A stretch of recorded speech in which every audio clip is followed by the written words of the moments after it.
Ang cook for today ay inihaw na 2 talong.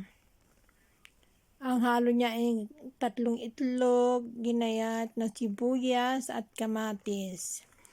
At ayan na nga, nang nabalatan na, ayan, tinadtad na siya. Tapos ilagyan na rin ng oyster sauce. At pagkatapos ay igigisa na ang sibuyas. Tapos inilagay na yung kamatis, hahaluin na hanggang sa mag-brown siya. At siyempre yung itlog inilagay na yung itlog. Inilagay ang itlog hanggang sa maluto siya, halu-haluin. Ito yung iba ang tawag sa Ilocana, hindi ko na sasabihin, para sa akin ay tortang talong. Yung may halo-halo, tortang talong.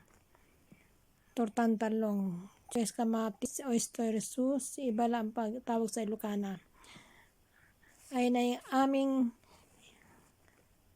nilutong tortang talong na may kamatis at sibuyas.